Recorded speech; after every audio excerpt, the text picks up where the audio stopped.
നമ്മളൊരു റിപ്പോർട്ടിലേക്ക് പോവുകയാണേ. മൂവാറ്റുപുഴ ജനറൽ ആശുപത്രിയിലെ വെളിച്ചക്കുറവിൽ പ്രതിഷേധവുമായി LDF കൗൺസിലർമാർ രംഗത്ത്. ആശുപത്രിക്ക് മുൻവശത്തും കോമ്പൗണ്ടിലും ലൈറ്റുകൾ പ്രവർത്തിക്കാത്തതിൽ പ്രതിഷേധിച്ച് നഗരസഭയിലെ LDF കൗൺസിലർമാർ ചൂട്ട് കത്തിച്ച് സമരം നടത്തി. രാത്രി ചികിത്സ തേടിയെത്തുന്ന രോഗികളുടെയും കൂട്ടിരിപ്പുകാരുടെയും സുരക്ഷ ഉറപ്പാക്കാൻ അടിയന്തര നടപടി ഉണ്ടാകണമെന്നാണ് ആവശ്യം. മൂവാറ്റുപുഴ നഗരസഭയുടെ കീഴിലുള്ള ജനറൽ ആശുപത്രിക്ക് മുൻവശത്തും ആശുപത്രി കോമ്പൗണ്ടിലും വെളിച്ച സംവിധാനം ഇല്ലാത്തതിനെതിരെയാണ് LDF കൗൺസിലർമാരുടെ നേതൃത്വത്തിൽ പ്രതിഷേധം സംഘടിപ്പിച്ചത്. ദിവസവും ആയിരക്കണക്കിന് രോഗികളും കൂട്ടിരിപ്പുകാരും എത്തുന്ന ആശുപത്രിയിൽ രാത്രികാലങ്ങളിൽ വെളിച്ചമില്ലാത്തത് വലിയ ബുദ്ധിമുട്ടാണ് സൃഷ്ടിക്കുന്നതെന്ന് പ്രതിഷേധക്കാർ പറഞ്ഞു.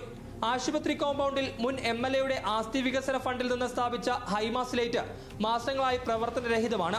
ഇത് നന്നാക്കാൻ ബന്ധപ്പെട്ട അധികൃതർ ഇതുവരെ നടപടിയെടുത്തിട്ടില്ലെന്നാണ് ആരോപണം. ജില്ലയുടെ കിഴക്കൻ മേഖലകളിൽ നിന്നടക്കം രാത്രിയിൽ ചികിത്സ തേടിയെത്തുന്ന രോഗികൾക്കും കൂട്ടിരിപ്പുകാർക്കും ആശുപത്രി പരിസരത്ത് സുരക്ഷിതമായി സഞ്ചരിക്കാൻ കഴിയാത്ത സാഹചര്യമാണുള്ളതെന്നും പ്രതിഷേധക്കാർ ചൂണ്ടിക്കാട്ടുന്നു. ധാരാളം രോഗികൾ നിത്യേന ഇവിടെ വന്ന് പോകുന്ന ഒരവസ്ഥയാണ്. ആശുപത്രിയുടെ പരിസരമാകെ ഇരുട്ടിൽ ആയപ്പോൾ സാമൂഹ്യ വിരുദ്ധരുടെ വല്ലാത്ത ശല്യം ഇവിടെ അനുഭവപ്പെട്ടുകൊണ്ടിരിക്കുകയാണ്. പല പ്രാവശ്യമായി ഞങ്ങൾ അധികാരത്തിൽ ഇരിക്കുന്നവരുടെ അടുക്കൽ ഇത് അവതരിപ്പിക്കുകയും ഇതിന്റെ ഒരു പരിഹാരം കാണണമെന്ന് പല പ്രാവശ്യം ഞങ്ങൾ പറയുകയുണ്ടായി. എന്നാൽ ഇതിന് ഒരു പരിഹാരം ഇതുവരെ കണ്ടെത്താൻ അവർക്ക് സാധിച്ചിട്ടില്ല. ഇതിനൊരു പരിഹാരം കണ്ടില്ലെങ്കിൽ ജനങ്ങളെ പങ്കെടുപ്പിച്ചുകൊണ്ട് വലിയ പ്രതിഷേധം ഞങ്ങൾ ഇവിടെ സംഘടിപ്പിക്കാനാണ് ഞങ്ങൾ ആലോചിച്ചുകൊണ്ടിരിക്കുന്നത്.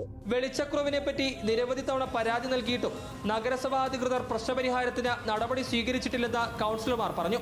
രോഗികളുടെയും കൂട്ടിരിപ്പുകാരുടെയും സുരക്ഷ ഉറപ്പാക്കുന്നതിനായി ആശുപത്രി പരിസരത്തെ വെളിച്ച സംവിധാനം അടിയന്തരമായി പുനഃസ്ഥാപിക്കണമെന്നാണ് ഇവരുടെ ആവശ്യം.